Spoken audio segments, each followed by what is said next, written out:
South ఇండియాలోనే అతి తక్కువ ధరలకి రత్నాలనందించే ఏకైక సంస్థ 6JVR. ఈ రోజు నెల్లూరులో 9వ డివిజన్లో జాఫర్ కెనాల్ పక్కన ఉన్న హౌసెస్ని విజిట్ చేయడం జరిగింది. అయితే ఇక్కడ ఎక్కువ మంది చిన్న చిన్న పనులు చేసుకునేవాళ్ళు, ఆటో డ్రైవర్లు, పెయింటర్స్, ప్లంబర్స్, ఎలక్ట్రీషియన్స్, ఆల్మోస్ట్ లేదా ఈ ఎలక్ట్రికల్ సౌండ్ సిస్టమ్స్ అరేంజ్ చేసేవాడు, అలాంటి చిన్న చిన్న పనులు చేసుకునేవాడు ఉన్నారు. అయితే వీళ్ళందరూ జీవనశైలి చాలా చాలా తక్కువ. అయితే ఈరోజు వాళ్ళ పిల్లలు కూడా చక్కగా చదువుకున్నారు. నేను అది కూడా చూశాను. వాళ్ళ పిల్లలు ఎక్కడ చదువుతున్నారు, ఎలా చదువుతున్నారు. కొందరైతే బీటెక్ చేస్తున్నారు, కొందరు MBA చేస్తున్నారు. అయితే వాళ్ళందరూ ఉద్యోగాల కోసం ఎదురు చూస్తున్నారు. ఉద్యోగాలు రావాలంటే ఇప్పుడు జరుగుతున్న ప్రభుత్వం ఏదైతే జగన్మోహన్ రెడ్డి గారి ప్రభుత్వం ఇలా పరిపాలన జరిగితే ఫ్యూచర్లో ఈ రాష్ట్రంలో ఎవరికి ఉద్యోగం రాదు. ఒక్కరికంటే ఒక్కరికి కూడా ఉద్యోగాలు రావు. ఉద్యోగాలు రావాలంటే డెవలప్మెంట్ రావాలి, అన్ని రంగాలు డెవలప్ కావాలి. రియల్ ఎస్టేట్ డెవలప్ కావాలి, కన్స్ట్రక్షన్ యాక్టివిటీ డెవలప్ కావాలి, ఇండస్ట్రీస్ రావాలి, వ్యాపారస్తులు చక్కగా బిజినెస్ డెవలప్ చేయాలి.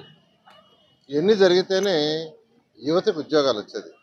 ఈరోజు ఎక్కడికి పోయినా సార్ మా అబ్బాయి బీటెక్ చదివాడు, ఉద్యోగం లేదు, MBA చదివాడు, ఉద్యోగం లేదు, MCA చదివాడు, ఉద్యోగం లేదు, ఏదైనా ఉద్యోగం ఏర్పాటు చేయండి సార్. మాకు ఇంకేం వద్దు సార్ అంటున్నారు.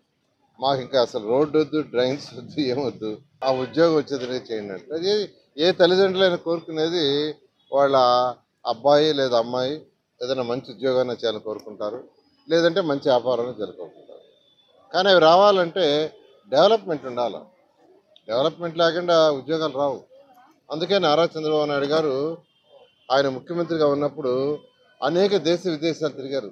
ఎక్కడికి పోయినా ఆ దేశాల్లో ఉండే కంపెనీస్ ఇక్కడికి రమ్మని, మా రాష్ట్రానికి రండి, మీరు కంపెనీలు పెట్టండి, మేము మీకు కావాల్సిన వసతులన్నీ ఏర్పాటు చేస్తాం, ల్యాండ్ ఇస్తాం, ల్యాండ్ ఫ్రీగా ఇస్తాం లేదా తక్కువ ధరకు ఇస్తాం, ఎలక్ట్రిసిటీ ఒక 5 సంవత్సరాలు తగ్గించిస్తాం, రోడ్లు వేసి ఇస్తాం, వాటర్ కనెక్షన్ ఇస్తాం. ఇవన్నీ చేస్తేనే ఇండస్ట్రీస్ వస్తాయి. ఇలాంటి ఇండస్ట్రీస్ రావు. ఎగ్జాంపుల్ నేను చెప్పిన అనంతపురం కియా మోటార్స్ తీసుకురావడానికి నారా చంద్రబాబు నాయుడు గారు ఆ కంపెనీ ఆ కంట్రీకి పోయి వాళ్ళ CEOతో మాట్లాడి డిస్కస్ చేసి వాళ్ళని ఇక్కడ రమ్మని రిక్వెస్ట్ చేసి వాళ్ళు ఇక్కడికి వచ్చిన తర్వాత వాళ్ళందరినీ కూర్చొని డిస్కస్ చేసి మీకు మేమేం చేస్తే మీరు పెడతారని అడిగి వాళ్ళకి కావాల్సిన వసతులన్నీ క్రియేట్ చేస్తే ఈరోజు అనంతపురంలో 10,000 మంది ఉద్యోగాలు చేస్తున్నారు. 10,000 మంది ఈరోజు కియా మోటార్స్ మీద బతుకుతున్నారు. ఈ గవర్నమెంట్ వచ్చిన తర్వాత వాళ్ళు అన్ని వెళ్ళిపోతా ఉన్నారు. వాళ్ళు వెళ్ళిపోవడానికి డిసైడ్ చేసుకున్నారు. ఎక్స్పాన్షన్ కూడా మేము ఇక్కడ చేయకపోయి చెన్నైలో చేసుకుంటాం అన్నారు. అది కరెక్ట్ కాదు. ఎందుకంటే ఇండస్ట్రీస్కి మనం ల్యాండ్ ఫ్రీగా ఇచ్చినా, తక్కువ ధరకు ఇచ్చినా, ఒక 5 సంవత్సరాలు వాళ్ళు స్టెబిలైజ్ కావడానికి ఎలక్ట్రిసిటీ తక్కువకి ఇచ్చినా, వాటర్ కనెక్షన్ రోడ్డు చేసినా, ఇవన్నీ పెట్టుబడి.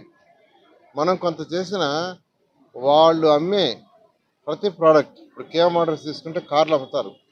కార్లు ఈ అనంతపురంలో అమ్ముతారు, ఈ రాష్ట్రంలో అమ్ముతారు, భారతదేశంలో అన్ని రాష్ట్రాల్లో అమ్ముతున్నారు, విదేశాలకు ఎక్స్పోర్ట్ చేస్తున్నారు.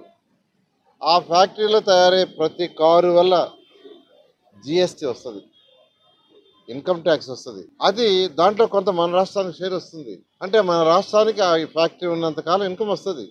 వాళ్ళు సంపాదించుకోవడం కాదు, వాళ్ళు సంపాదించే సంపాదనలో మన రాష్ట్రానికి డిఫరెంట్ ట్యాక్సుల ద్వారా ఇన్కమ్ వస్తుంది. ఆ ఇన్కమ్ని కొంత నిరుపేదలకు సంక్షేమానికి, పిల్లలు చదువుకోవటానికి 15,000 ఇచ్చే స్కీమ్ కానీ, లేదా 18 ఏళ్ళు దాటిన ప్రతి మహిళకి, పేద మహిళకి నెలకు 1,500 ఇవ్వటం కానీ, చదువుకున్న వాళ్ళకి ఉద్యోగం వచ్చేదాకా నిరుద్యోగ వృద్ధి ఇవ్వటం కానీ, రైతులకి వాళ్ళకి సపోర్ట్ చేసే అమౌంట్ ఇవ్వటం కానీ, ఇవన్నీ గ్యాస్ సిలిండర్స్, ఉచిత గ్యాస్ సిలిండర్స్ 3 ఉచిత గ్యాస్ సిలిండర్ ఇస్తామని చెప్పాం. బస్సు ప్రయాణం ఫ్రీ అని ఇచ్చాం మహిళలకి. ఇవన్నీ చేయాలంటే ఆ ట్యాక్సుల రూపంలో ప్రభుత్వానికి ఆదాయం వస్తే కొంత దానికి ఇస్తాం, కొంత వచ్చి డెవలప్మెంట్, రోడ్లు, డ్రైన్స్, ఇవన్నీ చేస్తే ప్రజల యొక్క ఆస్తి పెరుగుతుంది, వాళ్ళ విలువ. అంతేకాకుండా రియల్ ఎస్టేట్ పెరుగుతుంది. కానీ ఈ ప్రభుత్వానికి అది లేదు, అసలు ఏమీ లేదు. ఎవరిని ఎప్పుడు అరెస్ట్ చేస్తావా, ఎవరి ఇల్లు పగలగొడతావా, ఎవరి షాపు లైసెన్స్ క్యాన్సిల్ చేసి మూసేస్తావా, ఈ తప్పితే ఏం లేదు. అసలు ప్రజా పరిపాలన లేదు. ఒక నాయకుడిని ఎన్నుకుంటే మనం ప్రజాస్వామ్యంలో ఉన్నాం. ప్రజలకు తగ్గట్టుగా చేయాలా. ఈరోజు ప్రజలు కోరుకునేది ఏంటంటే వాళ్ళు ఏ తల్లిదండ్రులైనా వాళ్ళ సుఖం కంటే పిల్లల సుఖం కోరుకుంటారు. పిల్లల భవిష్యత్తు నాయకుడు చూడటంలా. అందరికీ నేను చెప్తున్నాను.